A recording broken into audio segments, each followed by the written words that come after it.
ভারতের সঙ্গে বর্তমানে বাংলাদেশের সম্পর্কে চলছে টানাপোড়েন। স্বাধীনতার পরে কখনোই বাংলাদেশের সঙ্গে ভারতের সম্পর্ক এতটা তিক্ত হয়নি। আর এবার বাংলাদেশ ও ভারতের বর্তমান সম্পর্ক নিয়ে মুখ খুললেন বাংলাদেশের সেনাপ্রধান জেনারেল ওয়াকারুজ্জামান। দেশের প্রথম সারির একটি জাতীয় দৈনিককে দেওয়া সাক্ষাৎকারে কি বললেন তিনি? বাংলাদেশ স্বাধীন হওয়ার পর গত 53 বছরে কখনোই বাংলাদেশের কোনো সরকারের সঙ্গে ভারতের দ্বিপাক্ষিক সম্পর্ক বর্তমানের মতো এতটা খারাপ ছিল না। গত বছরের 5ই আগস্ট ছাত্র জনতার অভ্যুত্থানের পর বাংলাদেশের রাজনৈতিক ইতিহাসের পট পরিবর্তন ঘটে, আর এরই মধ্য দিয়ে বাংলাদেশ ও ভারতের দ্বিপাক্ষীয় সম্পর্কের অবনতি ঘটতে থাকে। আর এটি বাংলাদেশ ও ভারতের কূটনৈতিক সম্পর্কের উপরও প্রভাব ফেলে। এবার ভারতের সঙ্গে বাংলাদেশের দ্বিপাক্ষিক সম্পর্ক কেমন হওয়া উচিত তা নিয়ে কথা বলেছেন বাংলাদেশের সেনাপ্রধান জেনারেল ওয়াকারুজ্জামান।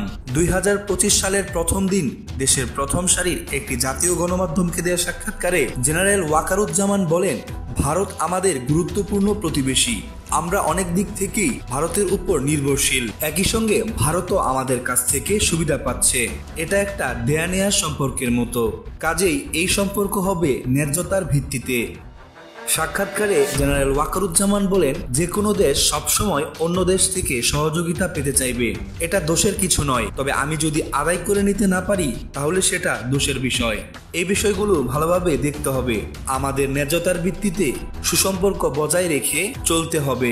জনগণ যেন কোনোভাবেই মনে না করে ভারত বাংলাদেশের উপর কর্তৃত্ব করছে, যা আমাদের স্বার্থের পরিপন্থী। তিনি বলেন, 2025 সালে আমরা একটি শান্তির পথে যেতে চাই, সেজন্য সবাইকে একসঙ্গে চলতে হবে। দর্শক, আপনাদের কি মনে হয় সেনাপ্রধানের বক্তব্যগুলো সঠিক? কমেন্টে জানাবেন। এ ধরনের ভিডিও পেতে চাইলে আমাদের চ্যানেলটিকে সাবস্ক্রাইব করুন।